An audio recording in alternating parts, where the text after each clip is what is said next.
because earlier in Parliament, you had consistently heard the Speaker of Parliament, Honorable Alban Kingsford Sumana Bagbin, make very bold statements to the point that it will never happen during his time that gayism and lesbianism will be endorsed.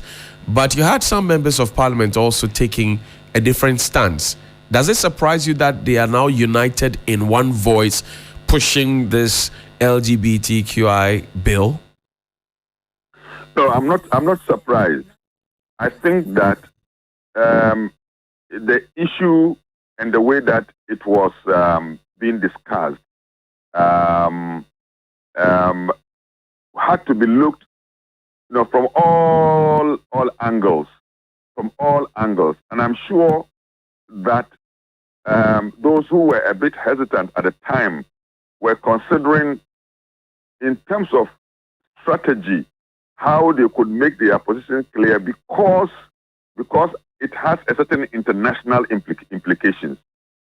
But so it needed a certain deep reflection so that out of that reflection we can become convinced that now the position we have taken now is a position we can stand for, argue, uphold, and continue to see it as something worthy of the fight and the consultations that had gone through.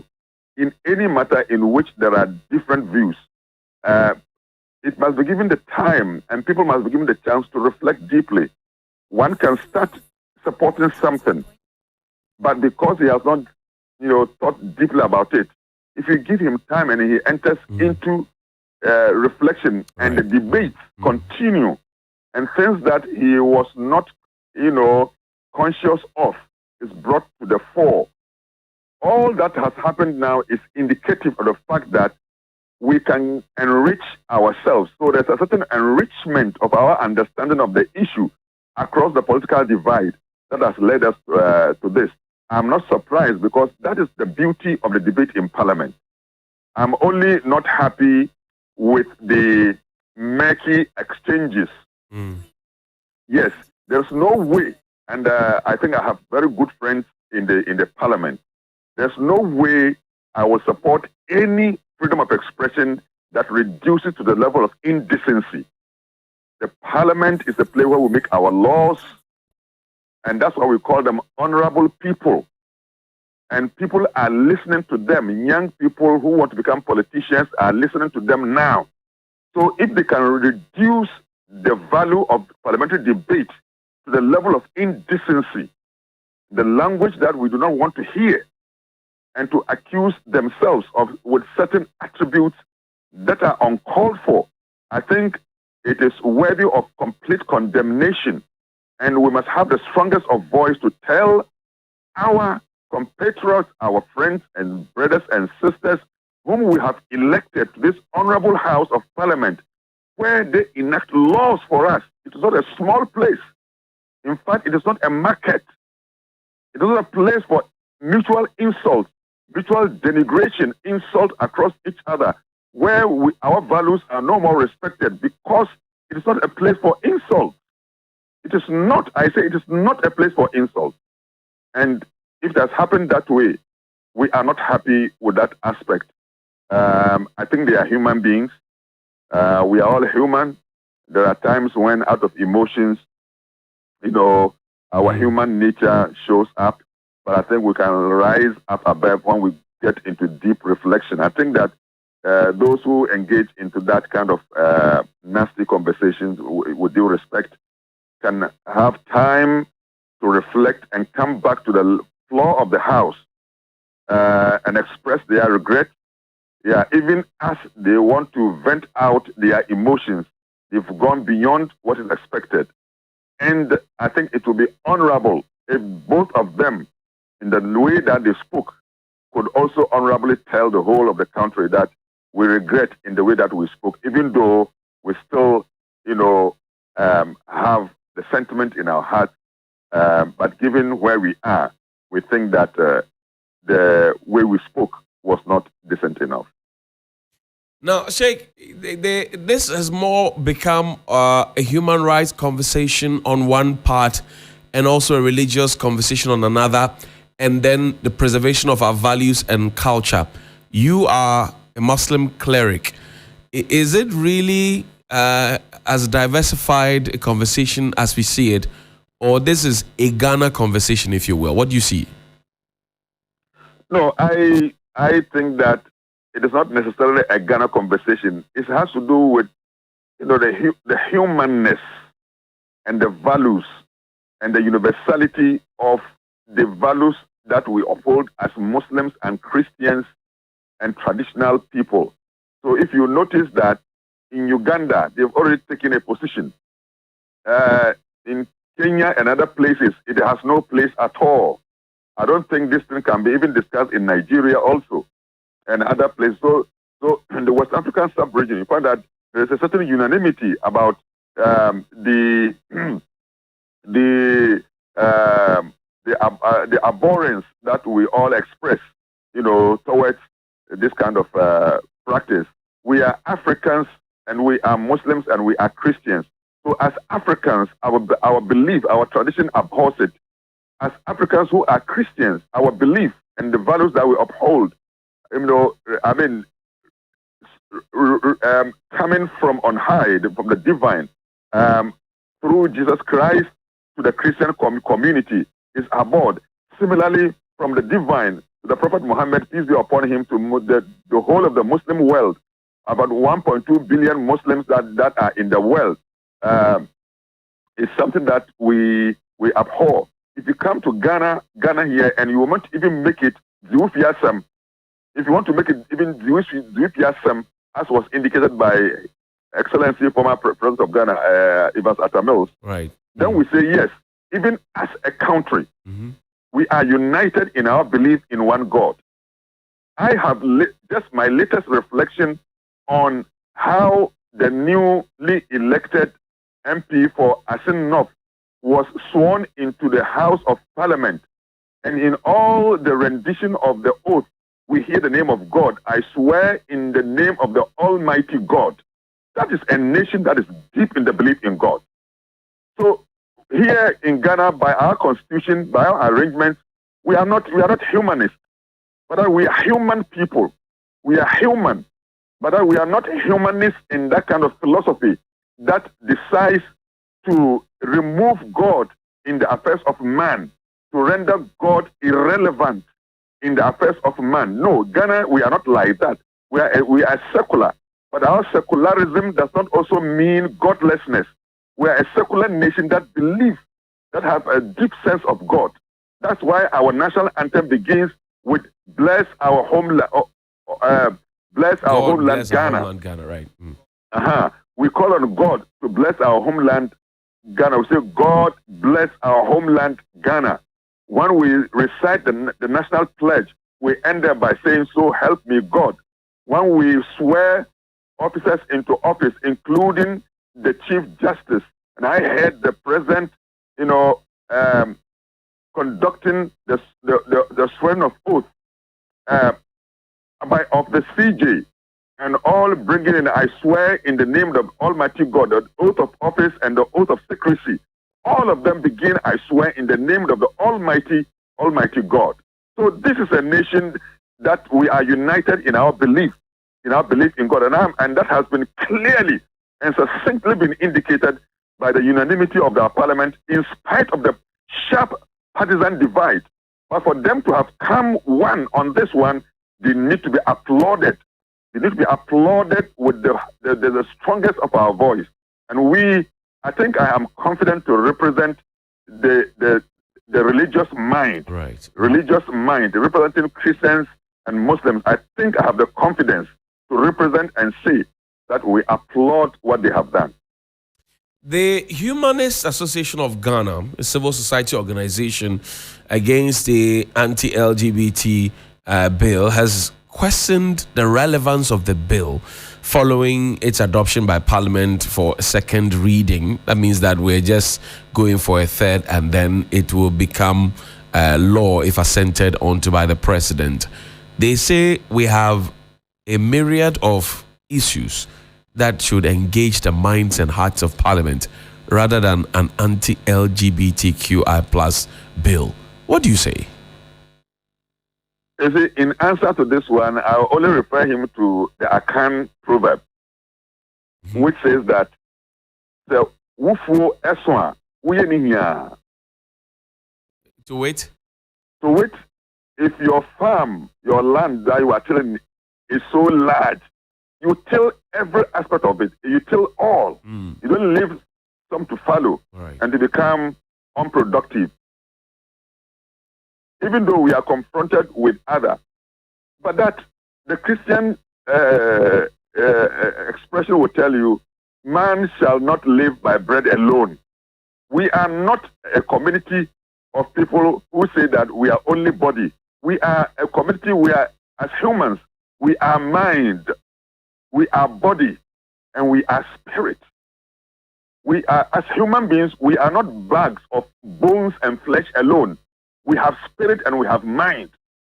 And that is why anything to have all the material progress and to lose your values,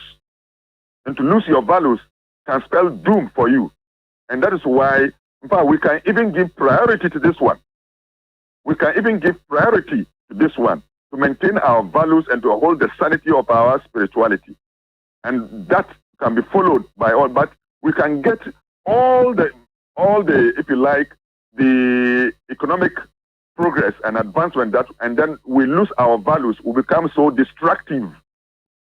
Because the LGBT matter is something that undermines the sanctity of the family, and it's a threat to the survival of the family. That is why our argument about LGBTQ plus is not about human rights. No, our constitution gives us the human right. Our rights, they are there, we respect them. But this one has to do with something that is destructive, that can spell doom to the very survival of our country, because it can lead to the extinction of our family system. And that's the reason why we say it is not a human right issue. It's a matter of our values that we are protecting. I thank you very much indeed for your time, Sheikh. We're grateful that you could join us. Thank you so much. Thank you very much. Joining us on the other phone line is Reverend Professor T.Y. Bruce. Prof, thank you very much indeed for your time. Good morning. How are you doing?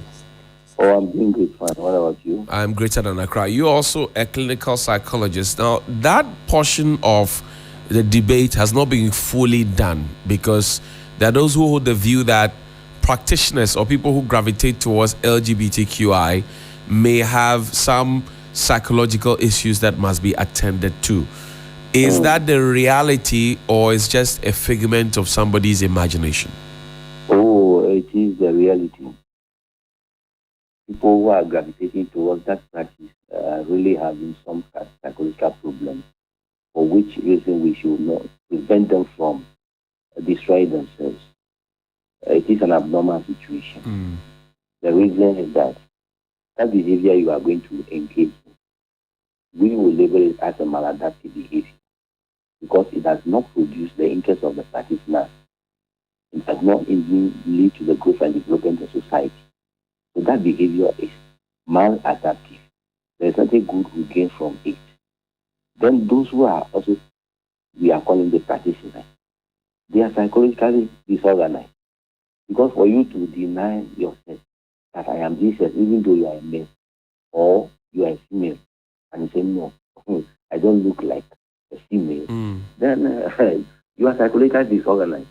You don't really know who you are. And such people, if we don't protect them, then we are rather helping them to destroy themselves and also to destroy society. So it is an abnormal situation. That is why the bill must be passed, to protect them from affecting the normal population to become abnormal. It is not nice.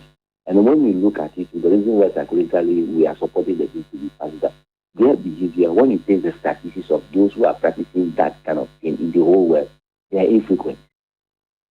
It's not comparable to the normal practice of sexual intercourse between a man and a woman as ordained by God. So it is ethically frequent. When you look at these three characteristics and you run it against them, you think that it is an abnormal situation and we need to protect them. Otherwise, they will destroy themselves and others around them. There's also the conversation, Prof, about human rights. And for example, a humanist believes that the country has too many problems for us to be focusing on LGBTQI. Where do we place human rights in all of this? Because while you're trying to save the people from distraction, as you say, they also have a right to decide what they want to do with their lives. Correct? Okay. Yeah, you're right. You have your right. But the same society tells us that you must not enjoy yourself at the expense of others. What we are doing is to not enjoy to the benefit of other people. If a man and man, they enjoy it, where will procreation be? So you have a right to do everything, but you don't have the right to. Where do we have courts and everything there? If you have the right, then everybody say, I have the right to steal. Well, where do we get those who steal people's property? I have the right to be an armed robber. I have the right to be shouting. I have the right to destroy. I have the right, even though they said, let's drive on the right side when we are going this, and when we are coming towards at the right side, you decide that you go the opposite way. Everybody has the right to do something. But society must protect itself from people abusing their so-called I have the right to do everything. You can't be there your town, so I have the right to tell you, my friend, that keep quiet, don't talk in this house. So everybody has a right, but the right must be something which will endure to the benefit of majority of the people or the community in which you find yourself, live and function with it. Now, do you see the president assenting to this bill and to make it a full law after it's been passed? Because the president has been heavily criticized as not having a strong stance on LGBTQI. Yeah, the president is a person, he may have his own inclinating beliefs and then the conviction. But the power he is deriving as a president now is given him by the people. The people, they have their representatives in parliament. So if the people are speaking through their representatives, look, we don't want this, give it to the president who we all elected to sign into law. You have no right to say you will not sign. Otherwise, you are disrespecting society and you cannot have it easy in your life as a president. Those are very, very strong opinions from you. Yes, sir. How do you see? Well, I can feel it in your voice. The president has no choice to refuse. He has to obey the will of the people because they put him there. And the people who voted for him, the 5 million plus, are saying through their representative in parliament, no, president, we gave you 5 million votes plus. Sign. And he said, no, you can't fight against 5 million. I see. You shouldn't try it at all. I see. You shouldn't try it. No. It will not endure to his benefit. And if it does not, what will happen? Or society will speak. Then it means we are giving society not to believe political leadership anymore. It's dangerous for us. Are you not? You can't be disobedient at that highest level. No. Are you not concerned or worried, Prof, that we could suffer the economic brunt of our donors and stakeholders outside who, in their own countries, have endorsed LGBTQI, so that we may have an economic drought of a sort? Are you not concerned? Oh, you see, even though we have not been practicing LGBTQ, but we are still borrowing. We are still depending upon them. Or they have given us all sorts of conditions, which does not include this one. But this one, we say no. If they like, they can keep their money. But they have their business interest in Ghana. They cannot stay without us. We can also not stay without them. So it must be a win-win draw. It is not something you can force on me. You don't force this one, they are forcing it on us. Yeah, you cannot come and force what I don't believe on me. That if you don't do what I said, I mean, I won't give you money. We pray as Christians that lead us not into temptation. They should not lead us into temptation. That's what I believe. Being religious, God will be on our side. God said we should not fear. He does not exist to feed us. We exist to feed ourselves. That's why God has given us everything we need in Africa. He knows that this day will come. So it is now time for us to rise up and think to be independent. Maybe these parties and their withdrawal for whatever support will teach us the Africans that learn to be on your own. I thank you very much indeed for your time, Reverend Professor Bruce. We're grateful. Thank you, sir. Thank you.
3FM Sunrise. Well, this is the Sunrise Show on 3FM 92.7. Here's the President of the Republic, Nana Addo Dankwa Akufo-Addo, in a conversation with Al Jazeera. Well, that response from Al Jazeera in terms of the gold mafia has still not been given to Ghanaians.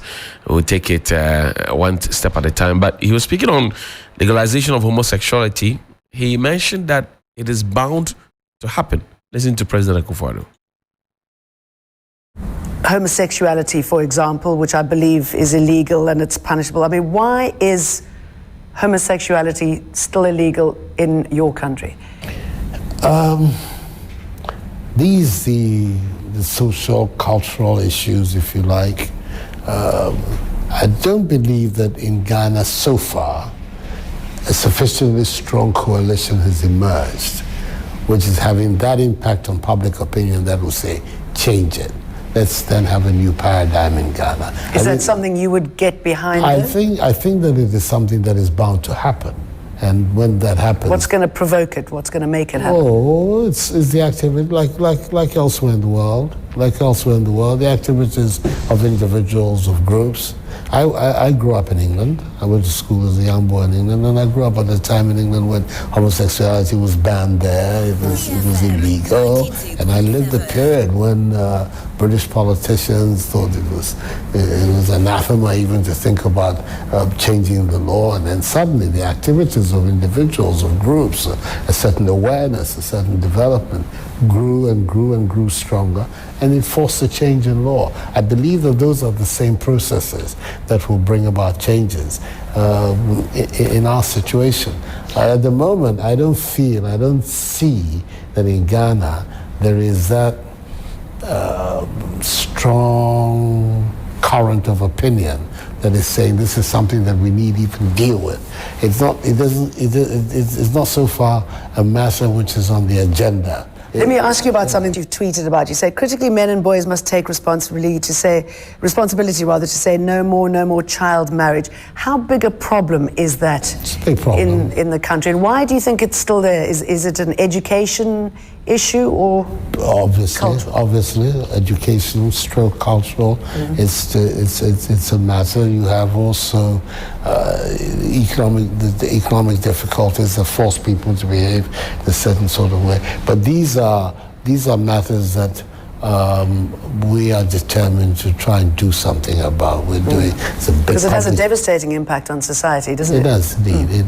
There's a big campaign to raise awareness on it. There's a determination to ensure that the laws are enforced. And the general awareness of the society also on the matter is growing stronger and stronger. So we're in a stronger and stronger position to deal with it. We have other matters of equal concern. Child marriage is there. There's also human trafficking. Right. Which is very much a function of conditions of poverty, of extreme poverty, unfortunately, in some parts of the country, and therefore also lend themselves to criminal syndicates who prey in those circumstances to organize. President Nana Addo Dankwa Akufo-Addo there on Al Jazeera. But I tell you what, Speaker of Parliament, Alban Sumana Kingsford Bagbin, he has been very, very concerned about the turn of events and consistent as well. Here's what he has been saying. Need to legislate. Our friends just passed their law in Uganda. We may not go the way they have gone because our constitution is very clear as to the direction we should move. And so we'll be guided by that. Because if we pass any law against the constitution, it's unconstitutional. So we have to do that. And so what are you afraid of? If you have the whole people behind you, if God is with you, who can be against you? And if God says, please go into the wilderness, multiply and fill the world. That is God giving you that command. If somebody says, please, don't multiply, how can that person be strong? I don't only speak this way in Ghana. Even at the last meeting we attended in IPU at Bahrain, Anybody who listened to my speech, there were sentences on this matter. Luckily, maybe because it's a Muslim country, they applauded me.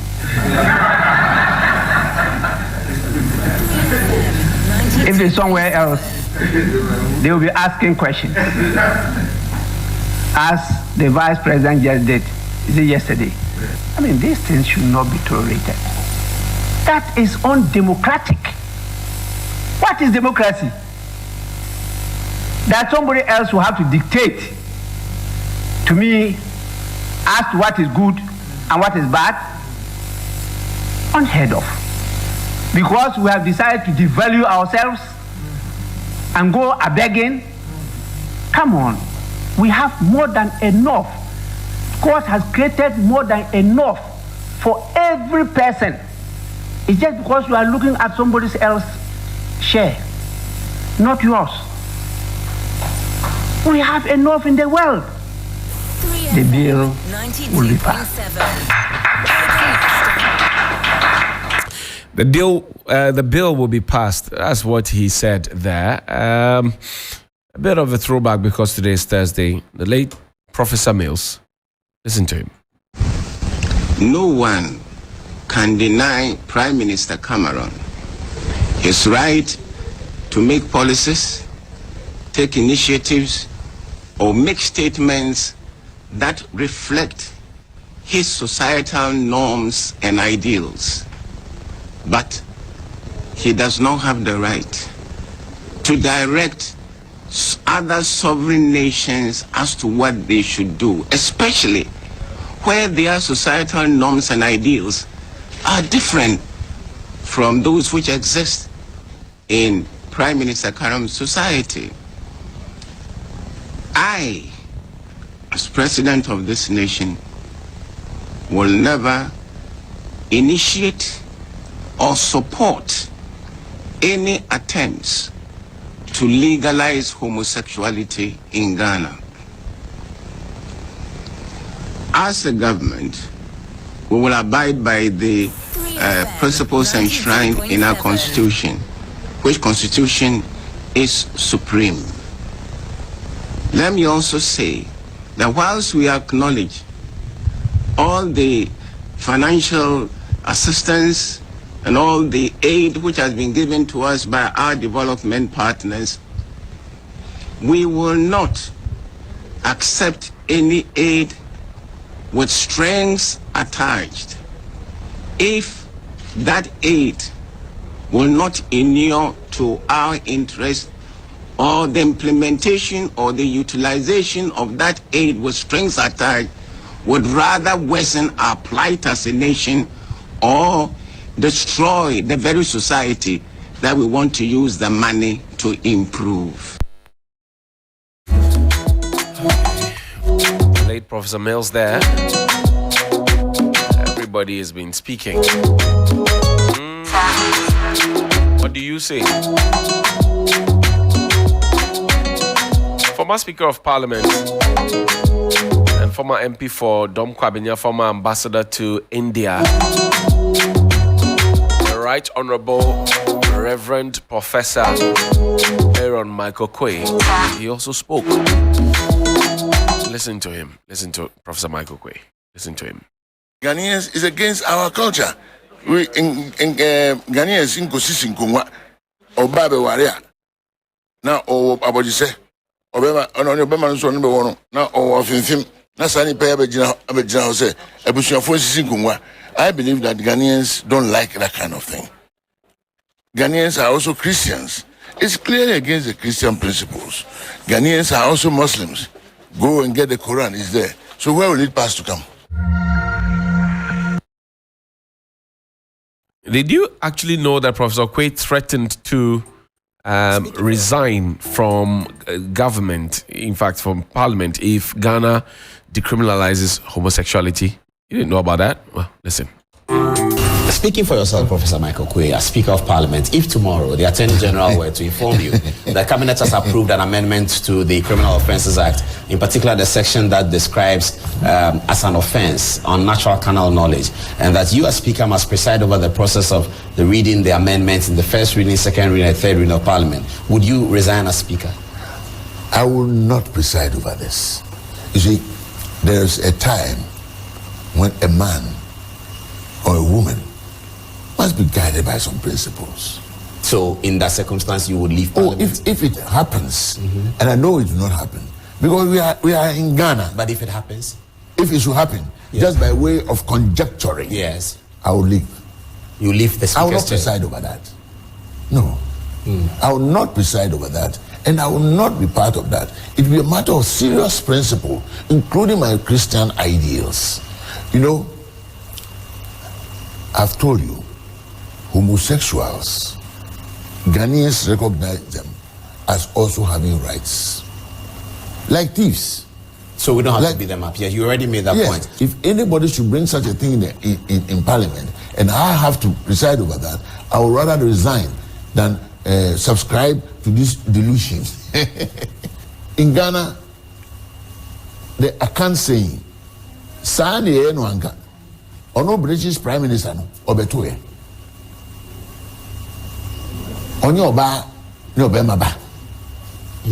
Yes, so look, it's a phenomenon calculated by Satan to destroy God's best formation. That's the human being. That's interesting. Yes. So it's evil. Evil. Very, very evil. Dangerous. The church cannot allow it. God loves the sinner, but he hates sin. We love them, but we will treat them, and get them out of that miserable situation. Well, but the church is blessing same-sex marriages. 41 minutes after 8, 3FM 92.7. We'll take a few messages. We'll return. We'll have a conversation in studio and also engage the representatives from Parliament, the Legal and Constitutional Affairs. Stay with us. Sunrise on 3FM 92.7. My name is Johnny Hughes. We'll be right back.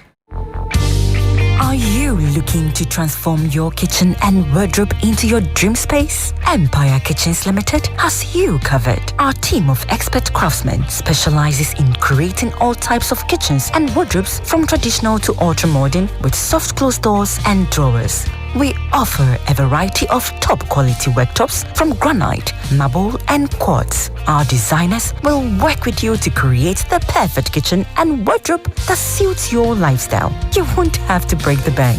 Call or WhatsApp us on 0246 080 730 and 0593 939 690 or visit our showroom at East Legon Hills, opposite Agbube Plaza. Find us on Facebook, Empire Kitchens Limited, TikTok and Instagram at Empire_Kitchens_ Limited. Empire Kitchens Limited, the heart of the home.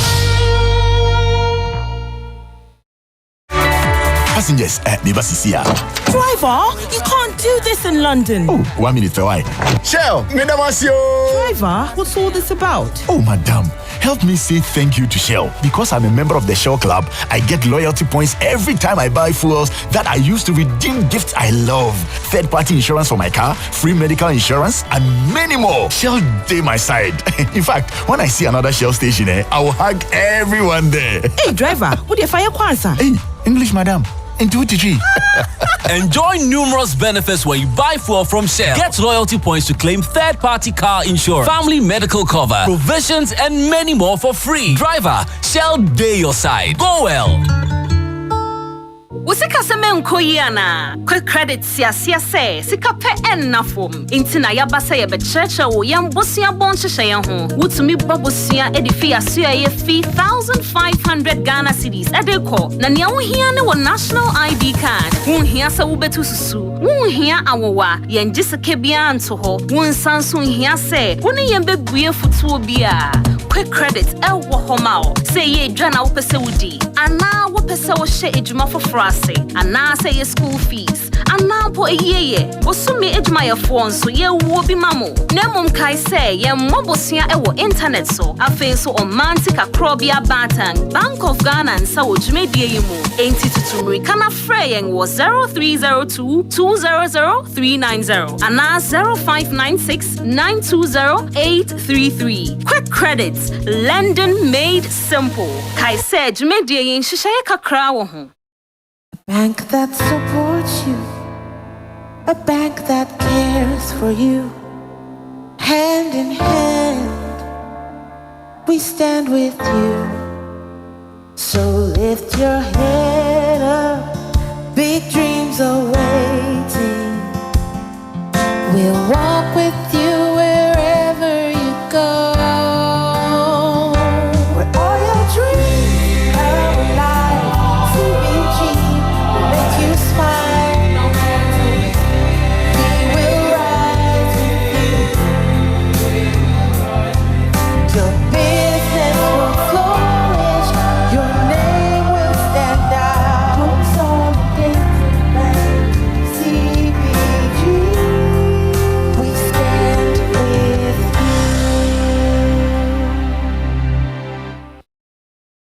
Wow! My Lego ball is so cool! Ready! Set! Go!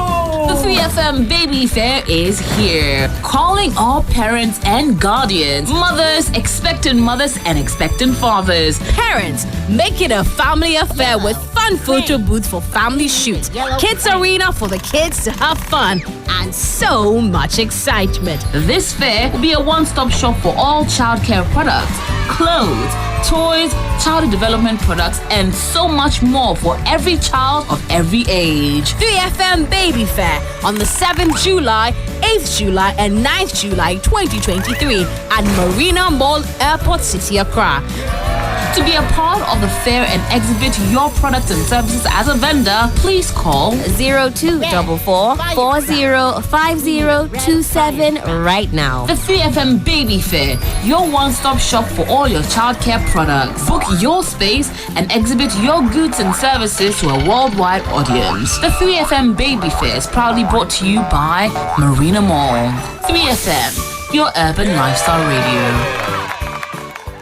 Get ready to splash this summer at the hottest event of the season. It's the Date Rush Pool Party, coming to you live on Saturday, 8th July at the breathtaking Pleasant Gardens, Jolu. Get ready to groove to the infectious beats of the sensational Dope Nation, the energetic prince of the street, LaRusso, the fast-rising TV3 Mentor X winner, DSL, who will be setting the stage on fire, along with the baddest DJs, DJ Faculty, DJ Yabiam, DJ Phil, and more.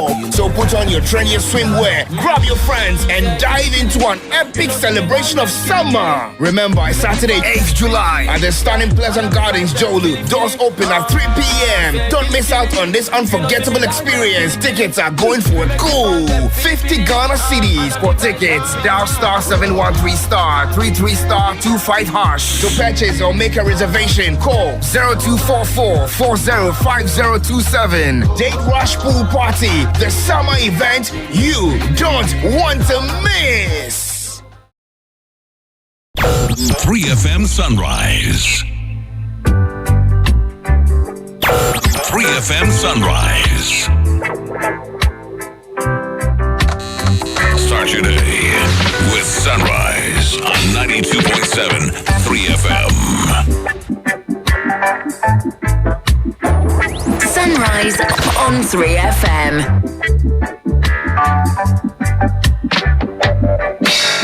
Everyone is crying out for peace, yes. None is crying out for justice. Everyone is crying out for peace, yes.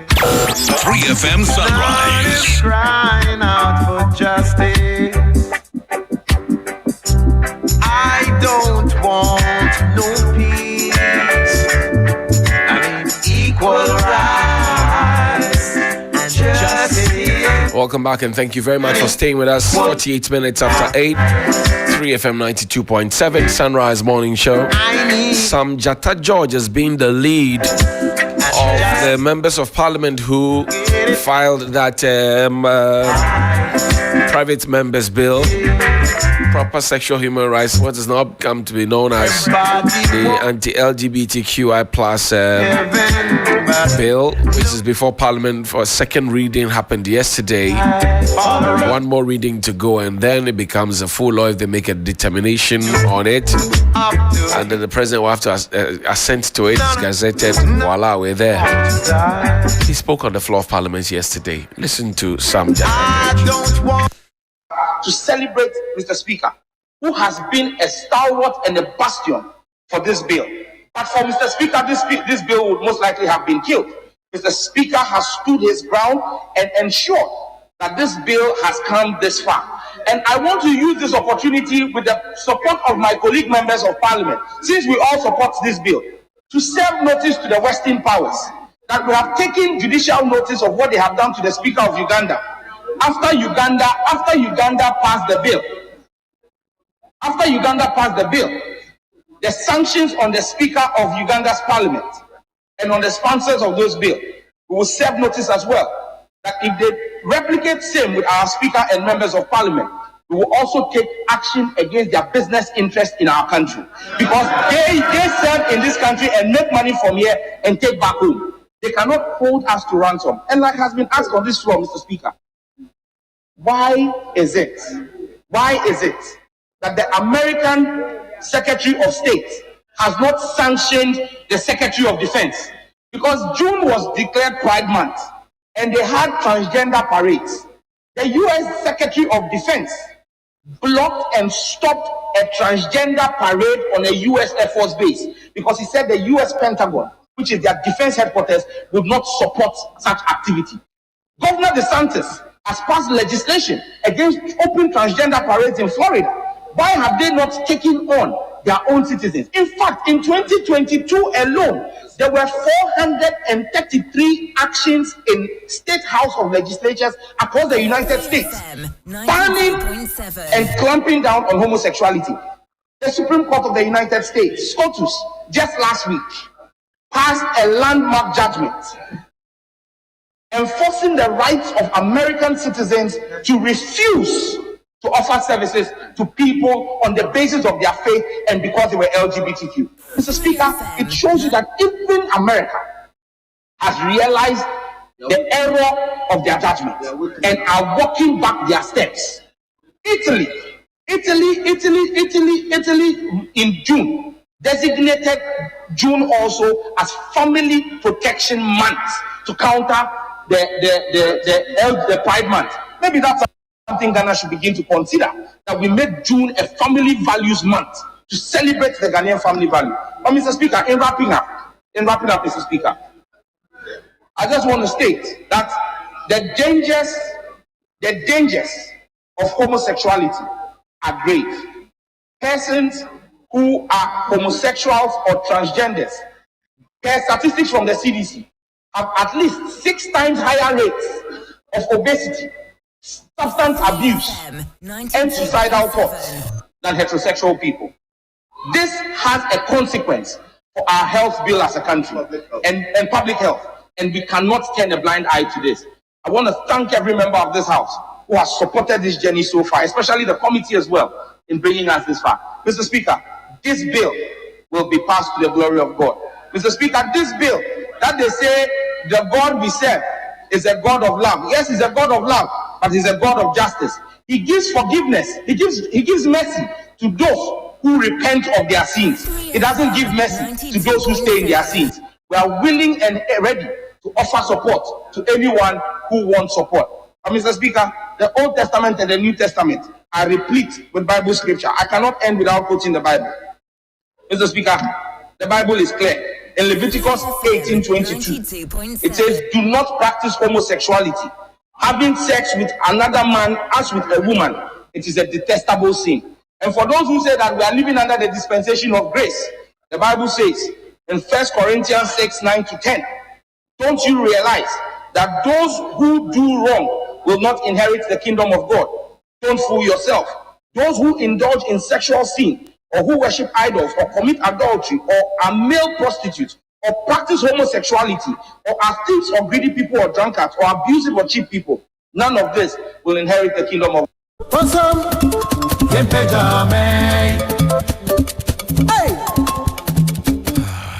Sam Jata George, MP for Ningo Prampra. I'll play one last tape for you, then we'll come in studio. Paul Kagame is president of Rwanda. He answered a question on gay and lesbianism rights. Well, we're trying to learn from Rwanda. Maybe this is one of the things that we can learn from Rwanda. Listen. Mr. President, you were speaking about a modern Africa, and I'm here with the Bay Area Reporter, which is the LGBT newspaper. And for people who don't know what LGBT is, that's the gay and lesbian community. So I'm wondering, you've done so much for women in Rwanda, and they have so much power. I'm wondering, is the LGBT community a part of the future of Rwanda?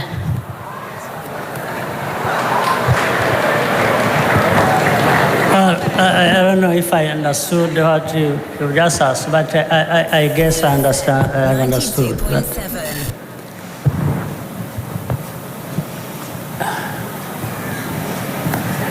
LGBT. Homosexuality. Yes. It hasn't been our problem.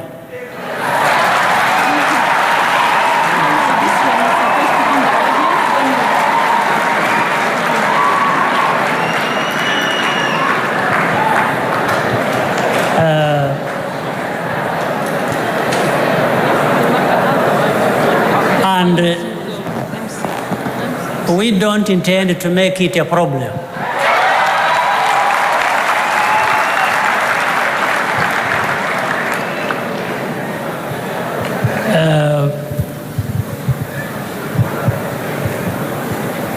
So we are struggling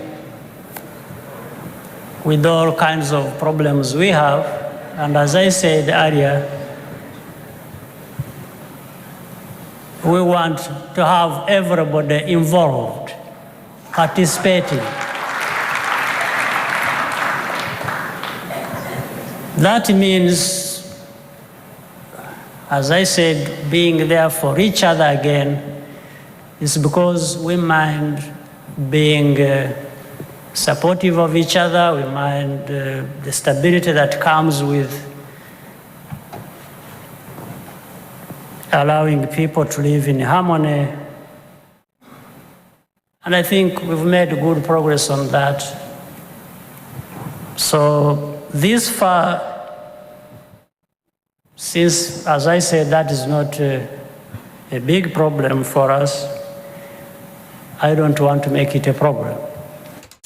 Paul Kagame, he doesn't want to make lesbianism and gayism a problem. On the phone line now is the chairman of the 3FM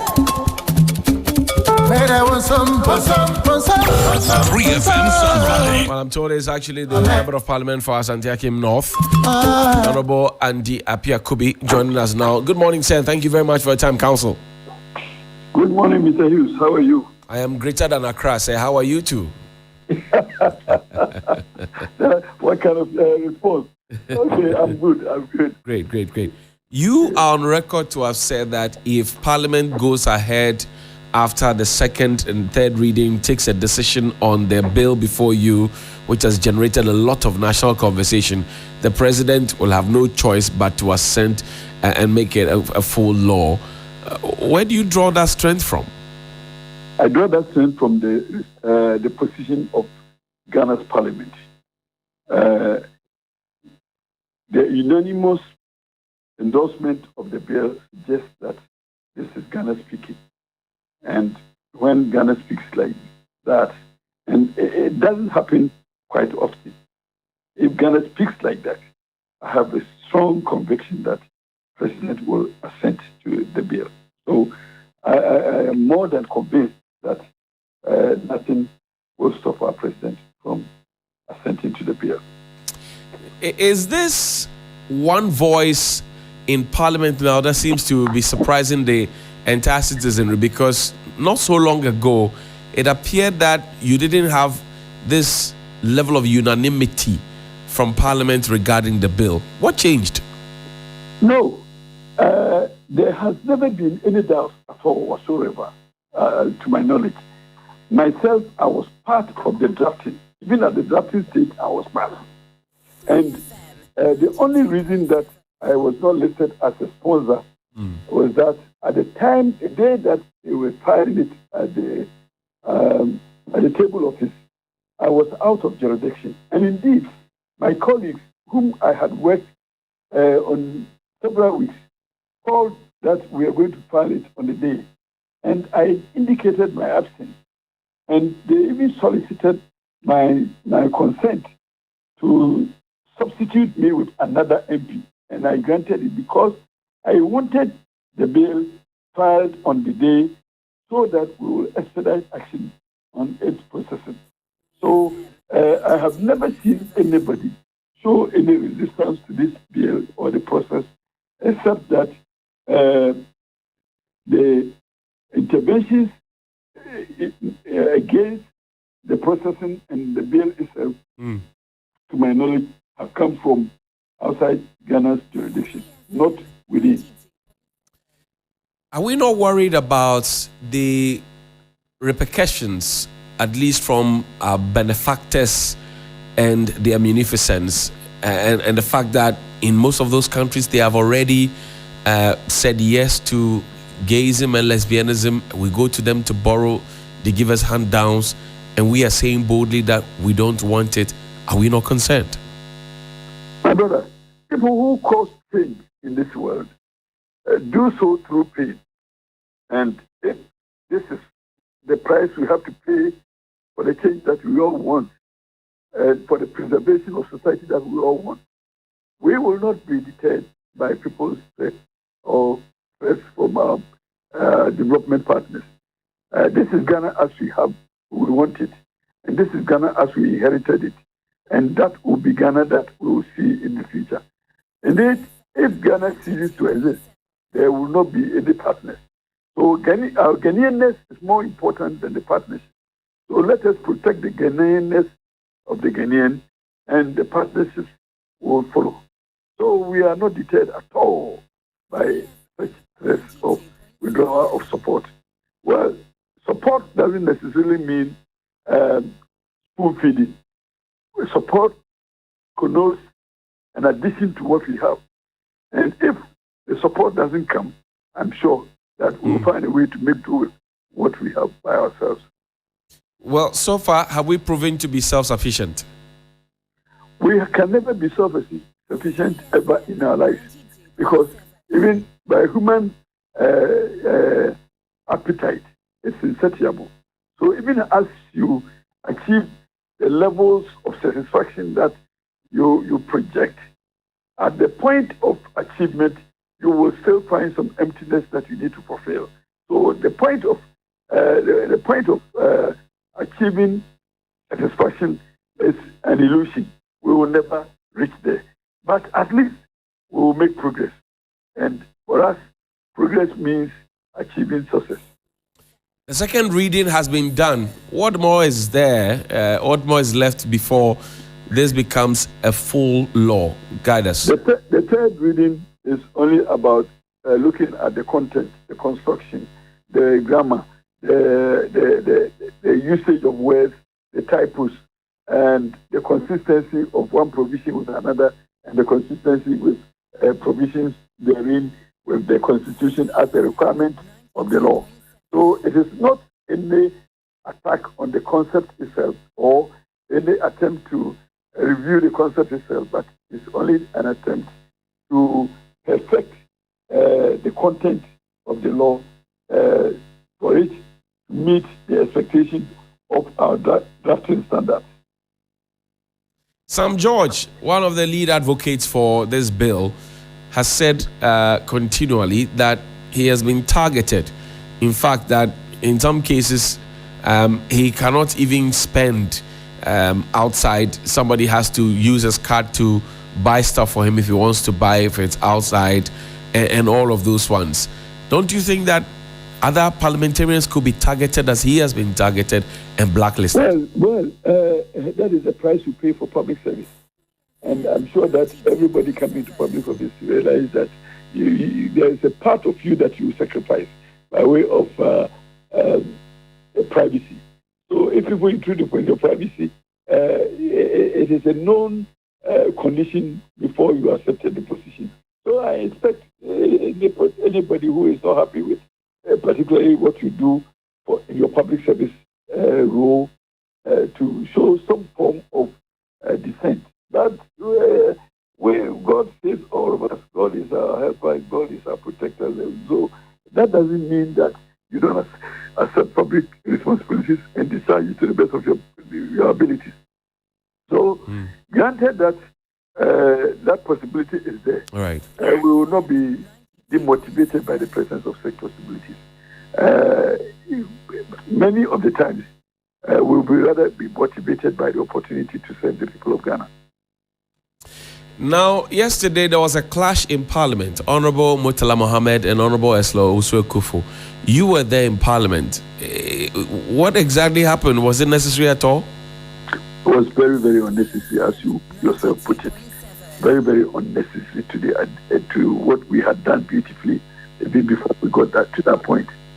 I hope and pray that it doesn't reoccur. And the consensus that we have built over time, this particular parliament, and the unity of purpose that this bill has brought to us as parliamentarians, we don't have to sacrifice it.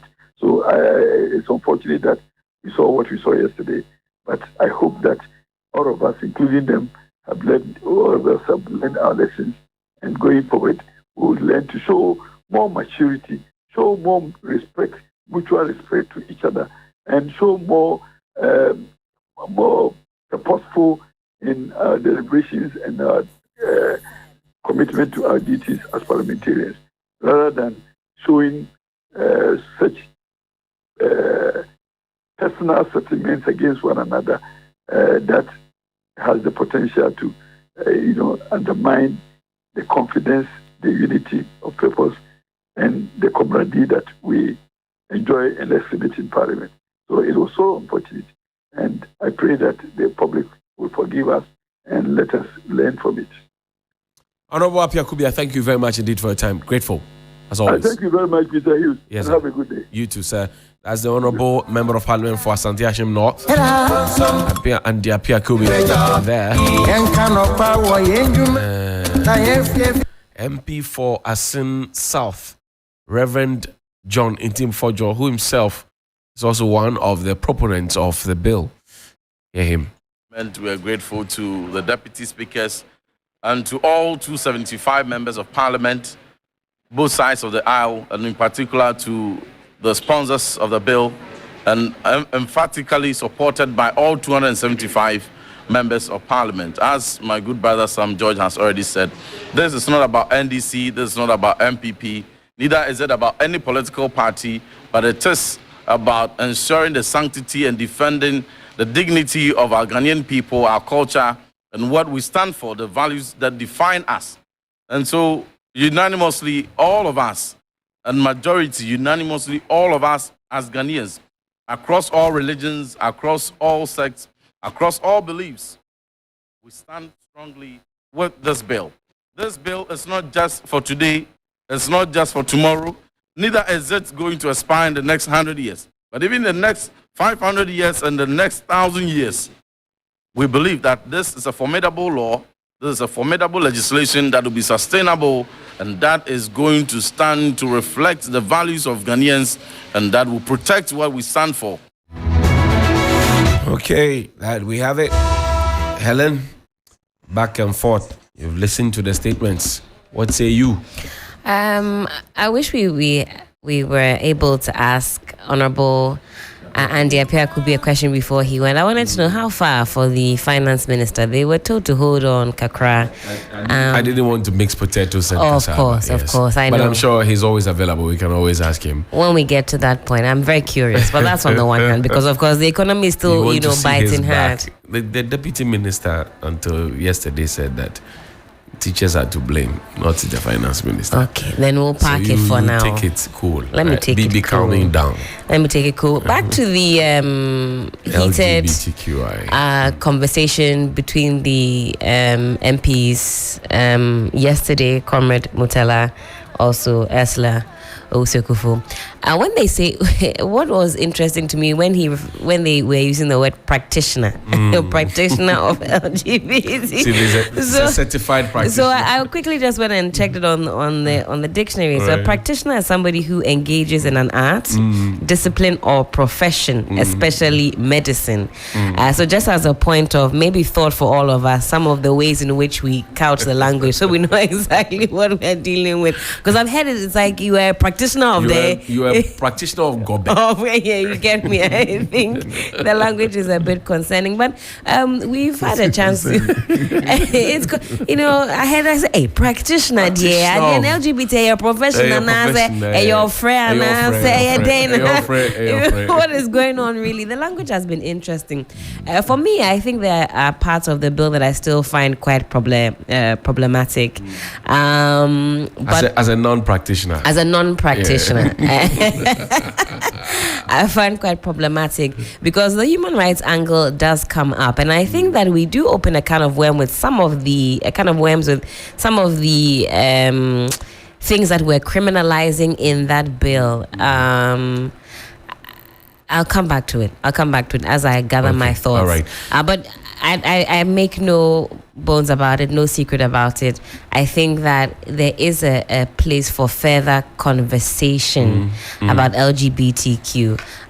When we spoke with Sheikh this morning, he mentioned that yes, we are a secular nation, but with an inclination more towards spirituality and religion. But there are sects of the community who don't believe in any religion, who don't follow or ascribe to that, who also say they have certain rights or believe they have certain rights that should be respected. Is there a way to bridge the gap between those two things? Are we able to preserve our culture, our religion, our norms, and accommodate a new wave? Is it possible? Because we know that people who identify as LGBTQ+ have lived amongst us before colonization. They live amongst us now. It's not something that we can run from or we can hide from. It's a fact. Are we able to coexist in a way that makes sense? Also, you hear some comparisons being made to things like stealing. Everybody will now wake up and want to identify as an armed robber, as a goat, or whatever, all sorts. We have to also be careful with that language and how we juxtapose the two things. What are we talking about when we talk about LGBTQ+ activities? Are these activities between two consenting adults who have, for example, chosen to engage in this behind closed doors? That's on one hand, as opposed to people that we say might be doing recruitment. That has come up as well, protecting our young ones, protecting the vulnerable from possibly being steered in a direction that is not, aligning with their home values. So there's a lot of different angles, but the element of LGBTQ+ is that it's here at the moment. How do we deal with it? William. Okay, so my take is very simple. We have a lot of activities going on that, if we allow, society think that will corrupt our values. People are doing drugs. People are doing drugs and they are hiding to do their drugs. We know that people are doing drugs in this country. Cocaine, all the drugs, people are doing drugs. They are robbers, thieves, they are there. They have not come to the fore to ask for rights, to ask to be allowed to do certain things. So as you said, we are there, we are living with them. Now this LGBT thing has been with us from time immemorial. Even when biblical period, it was there. They didn't come to ask for laws to back them to marry, to do ABCD. So there was no problem. Like President Kagame said, they don't have a problem. It's we not didn't have our a problem. problem. But now if they lift the conversation to a point where they want society or the law to recognize them, to allow them to do certain things, that one, there will be a pushback, because then now they are trying to threaten the very existence of humanity. Why am I saying this? If a man and a man get together and they say they want to have children, there's a way they can go about it. One of them can donate, can give out sperms, and they do in vitro and how do you surrogate motherhood, and they get the children. Surrogacy. But when that happens, it offends the Children's Act, because the children that will be born will not have access to their natural parents. Because it will be when the child is growing up now, the child will be asking, "Where's my mother?" Once you got that surrogate mother to come and bear the child for you, you will not see her again. And there are heterosexual couples who also use that method to give birth. Yes, but it's a fact. But the mother and the father are existent. No. There are similar. Let's say in the States, use a surrogate. Once the surrogate has given birth, the mother is out of the picture. That's So that let's say they are parents. Maybe it's God forbid. Maybe the now new mother is no more, or whatever the case is, and you just have the dad, for example. That surrogate mom is out of the picture. So it's not just the gay couples who use those methods. I'm making the point. It doesn't stop the fact that it also happens in other relationships. I'm just making the fact. But this would be the only way for them to have children. Be the only way. Because even in divorce, the third party has to come in first. Even in divorce, where both parents are recognizable, you can see them, the children suffer. Because they'll be asking, "Where's mommy?" When the parent is single, you're living with only your mom, you don't have access to your dad. It has an emotional burden on the children. If somebody has issues with childbirth, for which reason they are going to get a surrogate mother or IVF, it also creates problems for the children. If they grow up and they get to know that this, especially when they are not in a man-woman relationship, this example you are giving, the child will be born into a heterosexual situation. So that question may not be too much on top of the child's mind. If I marry a woman and we because of problems, we have a child through in vitro or surrogate motherhood, there will be a mother still. What about those born to single moms as well? That's the point I made earlier. I'm saying that the example you gave, the child will come into a situation where they have a mother and a father. So that question may not be too much of an emotional problem for that child. But where it is woman, and they've gone out to get a donation of somebody, they need to be every day two same-sex people being the child. And I think we can expand that. I think we can expand that conversation also to heterosexual relationships where the dad absconds as well. Exactly. That also wrong. Society is also fighting that. That is why the law is saying that protection of family values. Because if you say family, it is not father and father. It is not Adam and Adam. Adam and Steve. And Eve. Adam and Eve. It's Adam and Eve. So what I'm saying is that these conversations must be seen beyond, as the Muslim cleric said, it must be seen beyond human rights. It hurts the very existence of humanity. If you want to do it, and don't come and ask society for rights, for laws to push what we know will hurt us. We know secondary school when we're growing up. I mean, who doesn't? The word is there. Supi, and they were doing it. Supi. Guys were doing it. If you go, they are doing it. And the danger. And you see, one thing that if we are making these laws, we should look at is the prison system we have in this country, because it's going to be a crime. I have done stories where there have been reports of how do you call it, widespread homosexuality in our prisons, leading to HIV/AIDS and other. And the report is there. You can Google it. I personally did a story on that. I've done one too. When Mr. William Esiudu, my namesake, was the head of the prison service. You know, so as we are passing the laws and we're going to throw more gays into a situation where gayism is already rife, we should find a way to mop up, because then we're going to push it there more.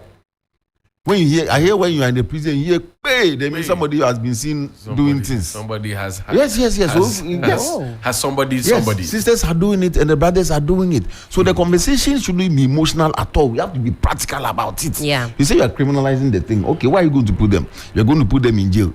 But even before you pass the law, boys are doing it, sisters are doing it inside there.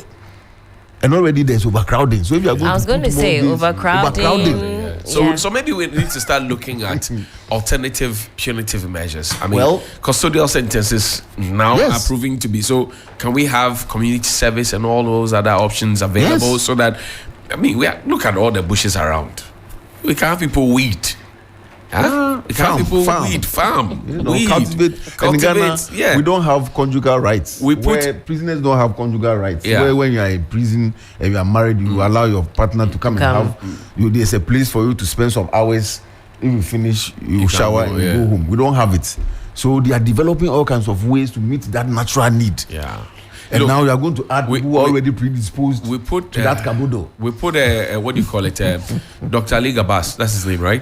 We put Is him in there? jail, yeah. Have we monitored what he's doing I there? actually didn't know that we had that problem in our prison. No, it's there. It's there. That it We put him in jail.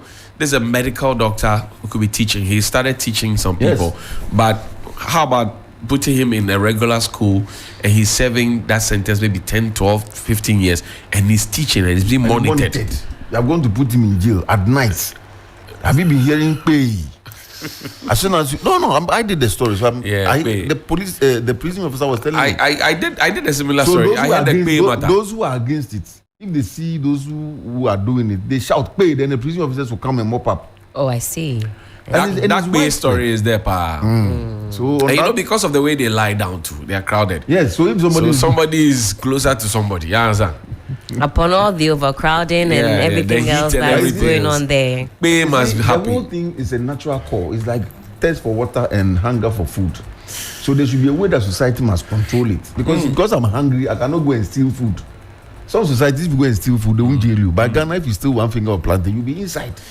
So Parliamentary proceedings on Wednesday, July 5, 2023. I mean, it's interesting we're talking about these things in July, just around the same time, has brought up further discussions on what stance the country will have on issues of gay rights. Well, more specifically, there was a heated moment between the members of Parliament of Tamale Central and Ablekuma West, Ibrahim Mutla Mohammed and Esla Osu Kufo, respectively, after what the former is believed to have said in describing the latter. According to Esla Osu, he described her as an LGBTQ plus practitioner, a word that Helen has raised red flags about. But insisting he made such descriptions of her, the Tamale Central MP for back, maintaining his stance that he never used those words. While that dates back, rages in the public website brings this April 29, 2021 story where Esla Osu Kufo disclosed in a radio interview that she once experimented with lesbianism and she called it supi supi, and she actually said that she has no regrets at all. So I don't know what's going on. Anyway, let's pick a few calls. 055-924-2717 and 055-691-0154. Are you gonna walk away and gonna stay with us? 055-924-2717. Good morning. Good morning, Sir Johnny. Yes, our boss. How are you? I'm doing great. And yourself? I'm greater than Accra. We are fine. Talk to us. Johnny, my concern would be with, or let me speak a little bit on the LGBTQ plus something. Have you thought about our younger kids at the senior high school who are not in the mix? How about them? Is the government ready to abolish those things to same-sex to us? So please let me know. Thank you very much. Thank you. Grateful. Good morning. Hello, good morning. Assalamu alaikum. Wa alaikum salam wa barakatuh. Ko Samuel, let's hear you. Hello? God bless you. Bless you too, sir. Thank you very much. Johnny, let me commend the parliamentarians.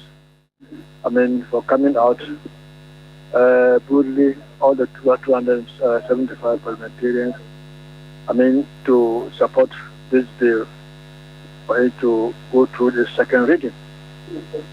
It's meant the last reading and for it to become a law. But my worry is that the comment by the president the last time he met the American vice president, saying that the bill is at the parliament, and if even parliament passed the bill, it will end up on his table.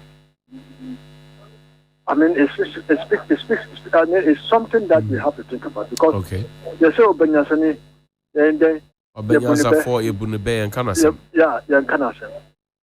and what is said that day, meaning that when the bill will end up on his table, and he's the final say on as the bill will be assent to the bill or not, it will come from him.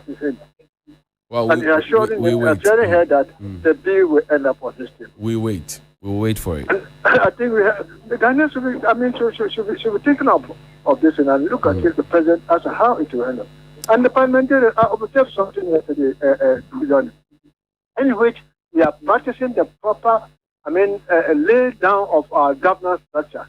If the parliamentarians consult their constituents before going to parliament, they will not be going there to think revolution. Because the presence of the clergy, the imams, the civil society groups, and other groups within the parliament, created some condition that no parliamentarian will say otherwise. All right. But to support the bill. Thank you. That's for the power of the citizens. We should make sure our parliamentarians create conditions for them to consult us before going back to parliament to take decision. They should not go and stand there on their names and say, our constituents says we should tell the finance minister to go, and later doing otherwise. Have a blessed one. Thank you, Kosami. Grateful. Good morning. Yeah, good morning, Johnny. Yes, sir. Clifford, how are you? I'm cool. How about you? I'm greater than Accra. Talk to me. Yes, sir. Yeah, good morning to you and your guests in the studio. Johnny, to me, let me commend the parliamentarians for what they have done yesterday. I believe it is a good thing that we are learning from them, that if things like this critical comes to them, they will unite to pass a law for us, to govern all of us. But I believe that this bill wouldn't have been in Parliament at the first place when the President was interviewed, President Akufo-Addo would have told them that, this bill have no way in Ghana. But it suggests that because of there is no pressure, when there is pressure, things may change. That means that he has opened the floodgate for this kind of people to even have the audacity to talk about Ghana, to tell Ghanaians that they want a bill to guarantee what they are going to do. And that tells you that everything in Ghana that President Akufo-Addo lay his hands on, there is nothing good comes out of it. So this kind of people, what are we going to do? We have to vote them out 2024. Good morning, Johnny. Morning, thank you. Kebedu, good morning to you. How are you, sir? Good morning, my brother. How are you too? I am greater than Accra. Talk to me, sir. Yeah, as for this lesbianism and something, it's a nonsense that we should just forget about. It's not part of our culture. But there's something more serious I want to have been for 3 days. I've been trying to get you to tell you. Okay.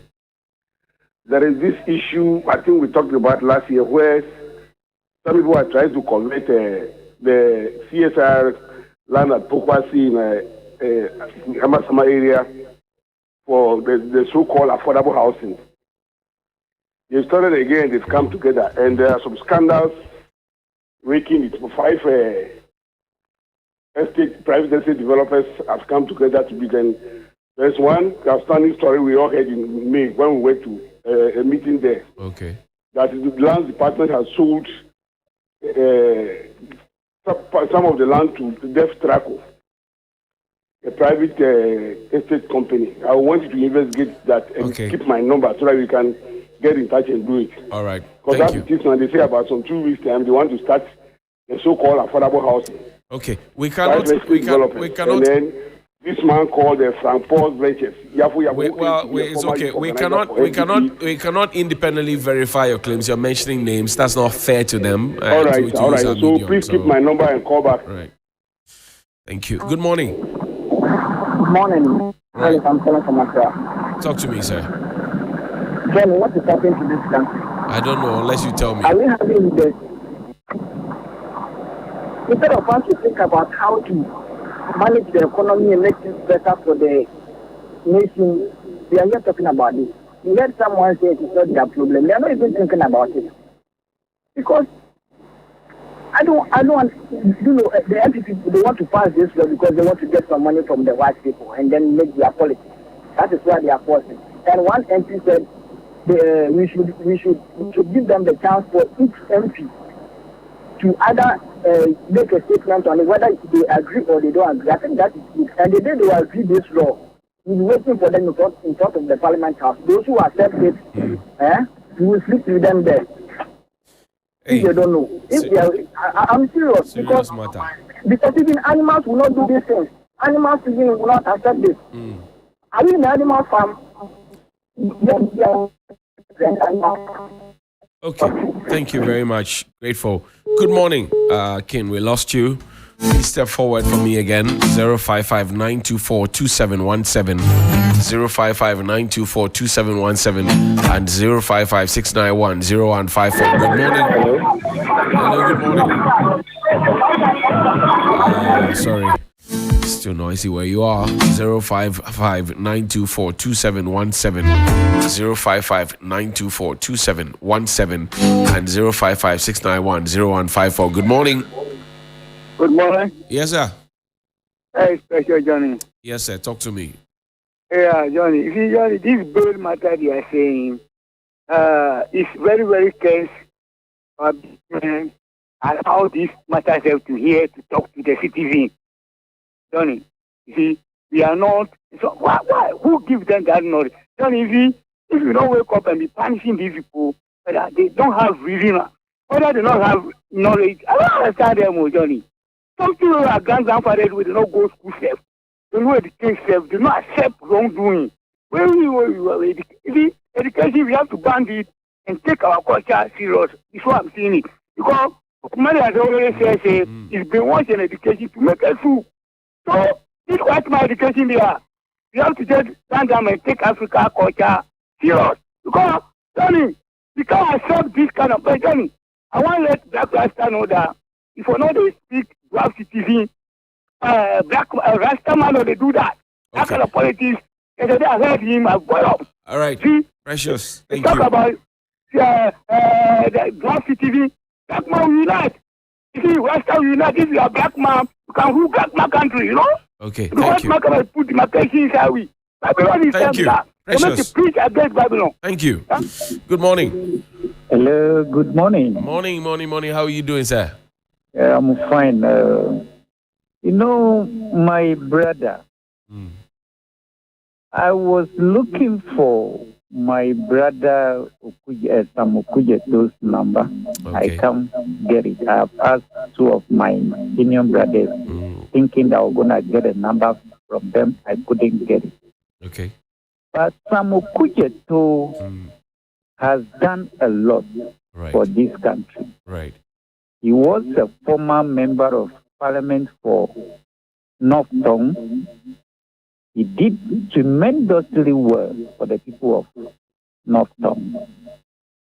But his late statement is not helping him. He has done a lot to earn reputation for himself in Ghana here, Africa, and internationally. He's one of the best lawyers in Africa. But his late statement is